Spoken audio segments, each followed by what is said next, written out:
오늘 말씀 제목은요, 자기들을 위한 신상, 자기들을 위한 신상이라는 제목으로 이렇게 말씀을 나누겠는데요. 이렇게 제목 잡은 것은 30절에 보면요, 단 자손이 자기들을 위하여 그 새긴 신상 이렇게 나오기 때문입니다.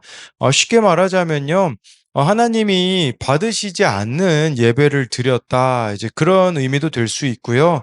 또 하나님의 길이 아니라 자신들의 길을 갔다라는 의미가 될 수 있습니다. 그럼 이게 바로 우상 숭배이죠. 겉으로 보기엔 다 갖춘 것처럼 보입니다. 예배를 인도할 제사장도 있죠. 거기에 바라던 땅도 생겼죠. 근데 그 이면을 들여다보면 하나님과는 전혀 관련이 없다라는 것을 볼 수 있습니다. 그래서 우리 또한 자기만을 위한 신상을 만들고 있지 않는가를 돌아보아야 되는데요. 첫 번째로 자기들을 위한 이 신상을 만드는 자들은요, 힘의 원리로 작동이 됩니다. 그래서 21절부터 23절에 보면 그들이 돌이켜서 어린 아이들과 가축과 값진 물건들을 앞세우고 길을 떠나더니 그들이 미가의 집을 멀리 떠난 때에 미가의 이웃집 사람들이 모여서 단자손을 따라 붙어서 단자손을 부르는지라 그들이 얼굴을 돌려 미가에게 이르되 내가 무슨 일로 이같이 모아가지고 왔느냐 하니 여기서 말하는 그들은 단지파 사람들입니다. 그들은 원래 하나님이 주신 땅이 있었거든요. 자선책으로 라이스라는 곳을 지금 차지하러 가고 있습니다. 22절에 보니까 지금 이제 미가 집을 멀리 떠나 있는 상태인데, 미가의 그 이웃집 사람들이 모여서 단자손을 따라 붙이고요. 그리고 이제 이 단자손을 이제 불렀을 때 23절에 그들이 얼굴을 돌려 미가한테 무슨 일로 이같이 모아가지고 왔느냐라고 묻고 있어요. 지금 미가가 뒤쫓아오죠. 왜냐하면 자신의 그 신상, 자신의 그 제사장을 빼앗아 가고 있기 때문에. 근데 이들이 왜 이렇게 모아가지고 왔을까요? 한 24절에 보면 나오거든요. 미가가 이르되 내가 만든 신들과 제사장을 빼앗아 갔으니 이제 내게 오히려 남은 것이 무엇이냐 너희가 어찌하여 나더러 무슨 일이냐고 하느냐 하는지라. 당연히 내 그 신상들 제사장을 또 뺏어갔으니 그러면서 이제 여기 이 단어예요. 24절에 우리나라 말 성경으로는 잘 표현이 안 되는데 히브리어로 보면요. 부르짖다라는 단어가 쓰여 있어요. 근데 이 부르짖다라는 단어는 사사기에서 언제 주로 쓰이냐? 이방 민족이 이스라엘을 압제하면 그때 이스라엘 백성이 부르짖었거든요. 그게 하나님의 도우심을 구하는 거, 싸우겠다라는 거겠죠. 하나님께서 싸워주시라라는 거겠죠. 근데 미가가 지금 부르짖다라는 단어를 단자손, 단지파에게 쓰고 있다라는 것은, 지금 동족끼리, 싸우려고 하고 있는, 그러니까 미가가 왜 사람을 23절에 모아왔겠습니까? 단자손하고 싸우려고 그랬던 것이라고 볼 수가 있는 거죠. 지금 동족끼리 지금 뭔가 싸우려고 하고 있는 이런 모습이 여기에 나타나 있다라는 거죠.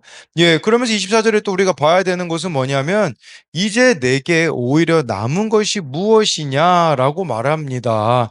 미가는 남은 게 없다고 탄식하고 있죠. 여러분, 이것은 그가 얼마나 우상을 의존하고 있었는지를 보고 있습니다. 여러분, 우리가 하나님을 믿느냐, 우상을 믿느냐, 이 차이를 여기서 볼 수 있어요. 여러분, 우리가 그 믿음 있는 삶은 그렇다면 뭐겠습니까? 남은 것을 볼 수 있는 눈이 그게 바로 믿음의 사람이라고 볼 수 있겠죠. 근데 여러분, 믿음 없는 삶은 남은 게 항상 없어 보입니다. 이 사람들은요, 많이 가졌어도요, 남은 게 없어 보일 수밖에 없는 그런 삶의 구조 속에서 살아갈 수밖에 없는 거죠. 그렇다면 저와 여러분들이 믿음의 사람이자 곧 말씀의 사람이라는 것은 어떤 상황에서도 어떤 환경 가운데서도 그 가운데 남겨진 것을 보는 것입니다. 그 가운데 정말 내가 할 수 있는 것들을 발견해 가는 자들이 믿음의 사람이라는 것입니다. 25, 26절에요. 다한 자손이 그에게 이르되 내 목소리를 우리에게 들리게 하지 말라. 노한 자들이 너희를 쳐서 내 생명과 내 가족의 생명을 잃게 할까 하노라 하고 단 자손이 자기 길을 간지라. 미가가 단 자손이 자기가 자기보다 강한 것을 보고 돌이켜 집으로 돌아갔더라. 단 자손이요 25절에 대답하는데 쉽게 말하면요 조용하라는 거예요. 조용하지 않으면 여기 노환자들은 감정이 격해진 군인들이라는 거거든요. 그러니까 이 군인들이 너랑 네 가족을 죽일 거니까 너 이제 조용히 해. 이렇게 말하는 거죠. 그럼 이게 바로 단 자손의 삶의 원리입니다. 그것은 뭐냐면 힘의 원리로 작동하는 것이에요. 지금 미가 집에서 훔친 건 맞잖아요. 예, 물론 미가가 뭐 신상 세우고 뭐 제사장 자기가 세운 거 잘못됐죠. 근데 어찌됐든 훔친 거 아닙니까? 근데 너무 단지파 사람들이 당당해요. 이게 뭘 말하겠습니까? 여러분 힘의 원리로 돌아가는 그 사회는 무질서와 폭력이 난무할 수밖에 없다라는 거죠. 이게 약육강식의 사회라고 할 수 있지 않겠습니까? 그러면 이렇게 약육강식의 사회로 살아가게 되어지면 사람은 어떤 수준으로 전락할까요? 그것은요, 사람은 짐승의 수준으로 전락하게 될 수밖에 없다라는 거예요. 여러분, 우리의 삶 가운데도 힘의 원리가 작동되면요, 제일 먼저 잃어버리는 게 있습니다. 그것은 사람의 귀함입니다. 그래서 본성대로 또 살아가는 것이라고도 볼 수가 있는 것이겠죠. 예, 그랬을 때 26절에 예, 하나님의 평가가 뭡니까? 반자손이 자기 길을 간지라 라고 나와 있죠. 여러분, 이것은 하나님의 길이 아니었었다라는 것을 보여주고 있어요. 여러분, 우리는 힘의 원리가 아니라 이제 말씀의 원리로 움직여야 합니다. 그럴 때 예, 본성대로 사는 게 아니라 짐승의 수준으로 내려가는 게 아니라 은혜가 작동하여서 사람 귀한 줄을 알고 본성을 거스르는 삶을 살아갈 수 있다라는 것을 기억해야 되는 겁니다. 그래서 이것에 대한 두 가지 적용도요. 지금의 상황과 환경 가운데 하나님이 나에게 남겨두신 것은 무엇입니까? 아까 이 미가가 예, 24절에 남은 것이 무엇이냐? 자기에게 남은 게 없다라고 말했잖아요. 근데 우리는 반대로 하나님이 우리 삶에 예, 남겨두신 것이 있다면 여러분들 가운데 무엇이 있는가를 묻는 거고요. 또 한 가지는요. 나는 힘의 원리로 살아가기에 본성대로 살아갑니까? 아니면 말씀의 원리로 살아가기에 자기를 부인하며 살아갑니까? 그래서 여러분 힘의 원리는 본성대로 사는 거, 말씀의 원리는 예, 본성을 거스르는 것이라고 제가 말씀드렸잖아요. 그래서 그것에 대한 적용 질문입니다. 두 번째로요. 자기들을 위한 이 신상을 만드는 자들은요. 성공 신화를 벗어나지 못합니다. 27절부터 29절인데요. 단 자손이 미가가 만든 것과 그 제사장을 취하고요. 라이스에 이르러 한가하고 걱정 없이 사는 백성을 만나 칼날로 그들을 치며 그 성읍을 불사르되 그들을 구원할 자가 없었으니 그 성읍이 베드르홉 가까운 골짜기에 있어서 시돈과 거리가 멀고 상종하는 사람도 없었음이라. 딴 자손이 성읍을 세우고 거기 거주하면서 이스라엘에서 태어난 그들의 조상 단의 이름을 따라 그 성읍을 단이라 하니라. 그 성읍의 본 이름은 라이스였더라. 27절에 보면요. 단 자손은 미가가 만든 신상들 그에 속한 제사장을 취해 라이스로 갔다라는 거예요. 왜 라이스를 점령했겠습니까? 27, 28절에 그 이유가 나오죠. 한가하고 걱정 없이 사는 백성들을 만나라고 하고 있고요. 28절에 시돈과 거리가 멀고라고 나와 있어요. 여러분 이 단자손이 라이스를 친 목적, 라이스 사람들의 그 삶이 너무 부러웠기 때문이죠. 그들의 삶이 어떠했습니까? 한가하고 걱정이 없어요. 그리고요, 예, 나를 힘들게 하는 사람이 없는 거죠. 그러니까 시돈이 힘들게 하는 사람들이라고 볼 수 있거든요. 그러니까 다한 자손의 인생의 목적은 행복에 있었다라는 것을 보여주고 있는 것이에요. 정말 이들도 한가하고 걱정 없이 살고 그냥 끼리끼리만 나 힘들게 하는 사람 없었으면 좋겠다. 이제 그런 삶을 이들이 추구했기 때문에 이렇게 라이스를 점령했다라고 볼 수 있겠죠. 그랬을 때 28절에 라이스를 점령하고 그곳의 이름을 단이라고 하였고요. 29절에 그곳의 본 이름은 라이스였다라고 말하는데 이게 뭘 의미하겠습니까? 그들은 하나님의 명령을 따른 게 아니라 상황과 자신들의 판단을 따라서 행동했다라는 겁니다. 이 단 자손이 라이스를 점령한 걸 보십시오. 하나님을 의지했다라는 말은 전혀 나오지 않습니다. 그렇다면 이것은 세속적 욕망의 성취라고 볼 수가 있습니다. 근데 여기 이제 충격적인 사실이 30절, 31절에 보면 나오거든요. 단 자손이 자기들을 위하여 새긴 신상을 세웠고 모세의 손자요 게르솜의 아들인 요나단과 그의 자손은 단 지파의 제사장이 되어 그 땅 백성이 사로잡히는 날까지 이르렀더라.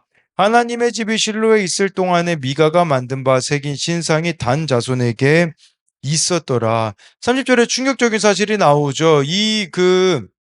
레위 청년의 가문과 이름이 나와 있어요. 네, 여기 보니까 그 사람은 누구였냐? 놀랍게도요, 모세의 손자였습니다.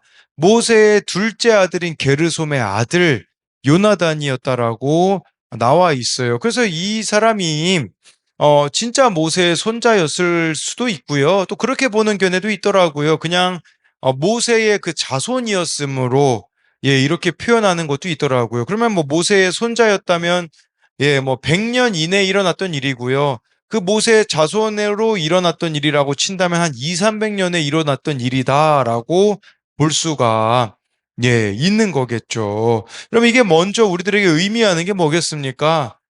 부모 신앙은 부모 신앙이다라는 거죠. 우리 막 그런 거 되게 중요시 여기거든요.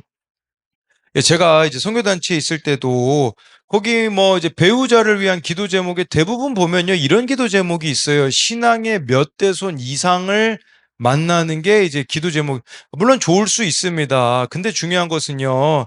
그 신앙의 몇 대손이라는 게 또 상관없을 수도 있다라는 것을 우리는 오늘 이 말씀에 요나단을 통해서 볼 수가 있겠죠. 그러니까 내가 교회를 이렇게 다녔고 뭐 모태 신앙이다. 예, 이런 게 그냥 예, 의미가 없을 수도 있다라는 것을 볼 수 있어요. 우리가 신앙을 제대로 전수하지 않는다면요. 그리고 이 30절을 통해서 여러분 이 레위 청년이 왜 유다 베들레헴을 벗어나서 방황했을까를 추정해 볼 수 있죠. 아마 이런 생각이 있지 않았을까요? 아니, 우리 할아버지가 모세였는데 나는 이런 대접 받을 수 없어. 그래서 유다 베들레헴을 떠났을지도 모릅니다. 또는 나는 여러분 사실 그 아론의 자손만 제사장이 될 수 있었거든요. 그러면 이 지금 모세의 후손이면 고앗 자손이거든요. 뭐 고앗 자손 보면요 무슨 일 했냐? 뭐 법궤 그 하나님의 언약궤 나르는 거 뭐 이런 거 했거든요. 그러면 아마 이런 생각을 가졌을 수도 있어요. 아니 나는 이렇게 드러나지 않는 일 할 수 없어. 나는 뭔가 대단한 사람이 되어야 돼. 우리 할아버지가 모세인데 아마 이런 생각에 사로잡혀서 그가 정말 이 주어진 자리를 초라하게 여기고 벗어나지 않았을까 이런 생각을 하게 될 수 있죠. 근데 그가 반지파의 제사장이 됐다라는 것은 아마 이런 생각을 가졌을지 모르죠. 아, 내가 성공 신화를 이루었구나. 이런 생각을 가졌을 거예요. 단지파도 마찬가지 아닙니까? 라이스를 지금 아무 문제 없이 정복하니까 성공병을 앓을 수밖에 없죠. 근데 여러분 이 말씀을 통해 우리가 알 수 있는 건 뭡니까? 세상에서의 성공이 결코 성공한 자의 의로움을 입증하는 증거가 될 수 없고 그가 무언가 옳은 일을 하고 있다라는 것을 의미하지 않는다라는 거예요. 아마 이 요나단은요 단지파의 제사장이 되어 일생 동안 성공한 목회자로 대접을 받았을지 모릅니다. 근데 그의 실상은 뭡니까? 우상 숭배자였다라는 것을 기억해야 되는 거예요. 그래서 여러분 이걸 통해서 이 세상에서 성공하는 것과 하나님께서 인정하는 것은 별개의 문제라는 거예요. 여러분 요한계시록에 보면요 12지파가 나오거든요. 근데 그 12지파에서 유일하게 사라진 지파가 있습니다. 어느 지파인 줄 아십니까? 단지파는 요한계시록에 보면요 12지파에서 사라지게 됩니다. 그래서 이들이 결국은 우상 숭배자가 되어서 예, 구원받지 못하였다는 의미가 될 수 있겠죠. 예, 그리고 우리가 주목해서 봐야 되는 거, 마지막으로 주목해서 봐야 되는 것은 30절에 그 땅 백성이 사로잡히는 날까지 이르렀더라라고 나와 있어요. 그래서 여러분 이 단지파가 결국은 사라졌다라는 거거든요. 언제 사라지게 되냐? 이거는 BC 734년에 단지파 사람들이 아수르의 그 디글랏에 의하여서 이렇게 끌려가게 되는 것으로 염두에 두고 있거든요. 그러니까 이게 우리들에게 뭘 말하냐? 결국 이 성공 신화적인 삶은요, 언젠가 사로잡힐 날이 온다라는 것을, 사로잡힐 때가 있다라는 것을 우리들에게 말씀해 주는 것입니다. 그래서 이것에 대한 적용 질문도요, 나의 인생의 목적은 행복, 이 한가하고 걱정 없이 사는 거. 아까 또 끼리끼리 사는 거잖아요. 그래서 행복입니까? 아니면 거룩, 하나님을 의지하는 것입니까? 또 한 가지는요, 하나님의 길이 아닌 줄 알면서도 따라가려고 하는 내가 생각하는 성공의 길은 무엇입니까? 뭐, 겉으로 보기에 단지파, 거기 제사장 성공한 것처럼 보이죠. 근데 하나님이 인정하시는 그 성공이 아니었다라는 것을 가지고 만든 질문입니다. 예, 기도하겠습니다. 살아계신 하나님, 오늘 말씀에 단지파 사람들의 모습을 봅니다. 정말 미가가 찾아왔을 때 미가가 정말 이렇게 단지파와 싸우러 찾아왔던 상황을 봅니다. 정말 이 단지파가 잘못한 것들이 있었는데 정말 이 미가의 집에 있는 신들과 제사장을 빼앗아 갔는데 너무 당당하게 조용히 하라고, 안 그러면 죽여버리겠다라고 말하는 이런 힘의 원리로 살아가는 모습을 봅니다. 하나님, 정말 우리 또한 이렇게 힘의 원리로 살아가고자 할 때가 있습니다. 내가 정말 말로 이기려고 하고, 또한 우리 가운데 참지 못하는 그 분노로 인하여서 누군가에게 분노를 쉽게 퍼붓고 누군가가 그렇게 쉽게 무시가 되어진다면 이제 힘의 원리가 아니라 말씀의 원리로 살아가기 원합니다. 그리하여서 짐승과 같은 삶을 살아가는 것이 아니라 여호와의 영, 성령이 정말 우리들의 삶을 이끄는, 본성을 거스르는 삶으로 나아갈 수 있도록 은혜를 베풀어 주옵시고, 오늘 말씀에 정말 안타까운 것은 이 단지파의 인생의 목적은 행복이었기 때문에 한가하고 문제가 없고 대적이 없는 끼리끼리만 살아가는 그 삶을 살기 원하였던 이 단지파의 삶이 아니라, 하나님, 우리가 거룩을 추구하기 원합니다. 거룩을 추구하다 보면 불편한 일들이 있습니다. 또한 우리를 힘들게 하는 자들이 있지만 그럼에도 불구하고 약속의 땅을 벗어나지 않는, 하나님이 우리에게 허락하신 것들에 대해 남겨진 것들을 발견할 수 있는 그 은혜가 우리들의 삶에 작동하게 하여 주시고, 신앙에 또한 몇 대소는 소용이 없다라는 것을 오늘 이 요나단을 통해 보지 않습니까? 모세의 손자였지만 정말 그가 성공신화에 붙들려 가지고 살아가고 있는 이 모습, 단지파가 라이스를 점령하고서 마치 하나님의 일을 한 것처럼 착각하고 있는 이런 모습이 우리들 가운데 있지 않는가 돌아보게 하여 주시고, 정말 하나님, 성공이 아니라 섬김을 선택하는 우리들이 되어줄 수 있도록 인도하여 주실 것을 믿으며 살아계신 예수님 이름으로 기도드립니다. 아멘.